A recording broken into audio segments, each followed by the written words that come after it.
Bonsoir et bienvenue dans cette minute de Sarah qui est celle de la veille de Noël. Alors, vous savez, vous me connaissez un petit peu maintenant, j'aime bien raconter des histoires. Et cette histoire-là, c'est l'histoire justement d'une veille de Noël. J'étais avec mes enfants et cette année-là, nous sommes allés voir un film que certains d'entre vous ont dû voir qui s'appelait Pôle Express.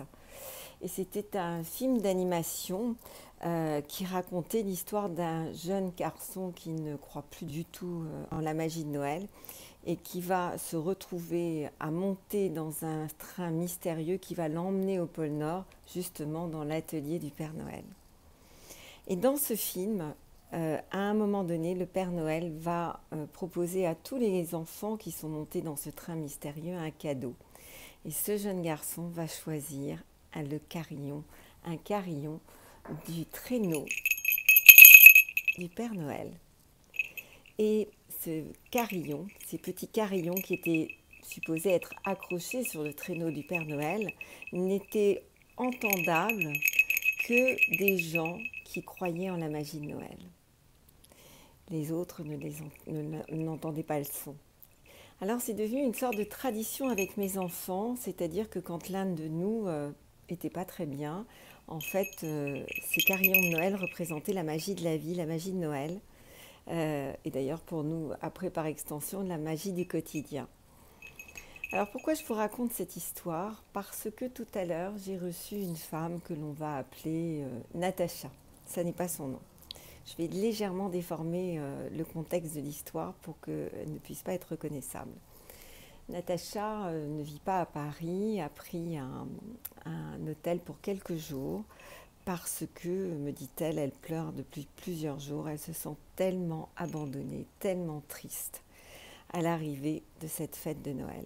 Et puis j'écoute Natacha qui me raconte que c'est vrai, elle aurait dû faire des travaux dans cet appartement, ce qui lui aurait permis de déménager, mais elle ne l'a pas fait. Elle est restée accrochée dans un lien avec un mari parti, mais qui maintient une relation perverse, un peu envahissante et qu'elle autorise.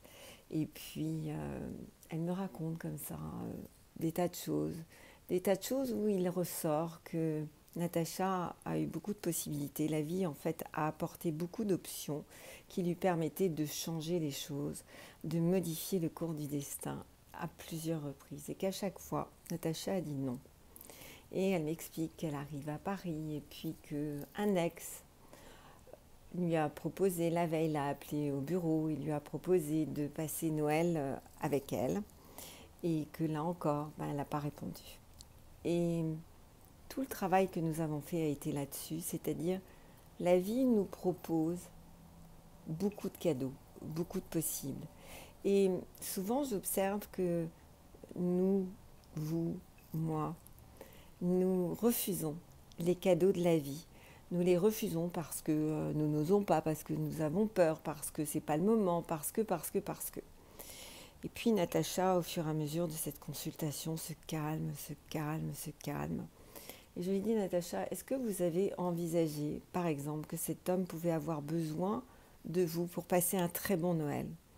Est-ce que vous avez imaginé que peut-être vous pourriez commencer par donner autour de vous, à des gens autour de vous, peut-être à des amis qui se retrouvent seuls, peut-être à cet homme qui se retrouve seul, peut-être ce que vous attendez tellement. Peut-être pourriez-vous commencer par vous intéresser à l'autre autour de vous, pas si loin de vous. C'est pas la peine d'aller dans des associations. Il y a plein de gens là tout de suite autour de vous qui vont être seuls à Noël et qui ont la même demande, cette même demande exactement d'avoir de l'attention. Alors c'est pour toutes ces personnes-là, pour vous tous qui ce soir vous sentez seuls, vous savez, vous vous rappelez que Noël c'est la nouvelle lumière, et cette nouvelle lumière, eh bien en fait c'est à partir de demain, c'est une superbe nouvelle, mais ça veut dire aussi qu'on est au creux de l'obscurité, juste avant que le soleil se lève, vous savez que c'est le moment le plus noir de la nuit, eh bien on est à ce moment-là, et quelquefois ce noir, cette obscurité, elle envahit notre âme. Et l'amour, probablement, c'est d'aller vers l'autre, c'est de commencer à donner ce que nous avons tellement, tellement envie de recevoir. Et c'est quelque chose c'est une recette que j'ai appliquée dans ma vie. À chaque fois que j'étais en difficulté, c'est vraiment ce que j'ai fait. C'est-à-dire que je suis allée pour donner tout ce que j'avais envie de recevoir. Et ça marche, et ça marche. Alors, on va tapoter ensemble sur ce manque, sur ce refus de la vie. Allons-y, vous allez tapoter comme moi, chez mes carillons. Même si aujourd'hui j'ai envie de voir la magie de Noël. Inspirez, inspirez profondément. Et pour ça, peut-être qu'il faudrait que je me tourne résolument vers la vie. Inspirez, inspirez profondément. Que je me tourne résolument vers l'autre. Inspirez, inspirez profondément. Que je commence à donner ce que je veux tellement recevoir. Inspirez, inspirez profondément. Même si aujourd'hui je me sens perdue, abandonnée, triste, solitaire, choisissez l'adjectif. Je ne me sens pas reconnue. Inspirez, inspirez profondément. Mais la question c'est, est-ce que je reconnais l'autre ? Inspirez, inspirez profondément. Est-ce que j'ai fait cette démarche de reconnaître l'autre ? Inspirez, inspirez profondément.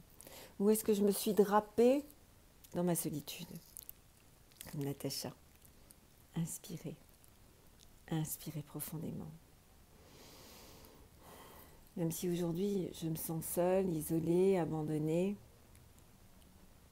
inspirez, inspirez profondément. En même temps, il y a la magie de Noël tout autour de moi. Inspirez, inspirez profondément. Oui, mais moi je la vois sombre, cette magie. Inspirez, inspirez profondément. Et si là, tout de suite, je choisissais d'aller vers cette lumière, la nouvelle lumière, inspirez, inspirez profondément. Même si aujourd'hui je peux prendre conscience qu'il y a beaucoup de choses que je n'ai pas fait pour moi cette année, inspirez, inspirez profondément. Je peux même me prendre en flag de ne pas avoir pris soin de moi. Inspirez, inspirez profondément. De ne pas avoir tenu les promesses que je m'étais faites. Inspirez, inspirez profondément. Mais en même temps, la vie n'est pas rancunière.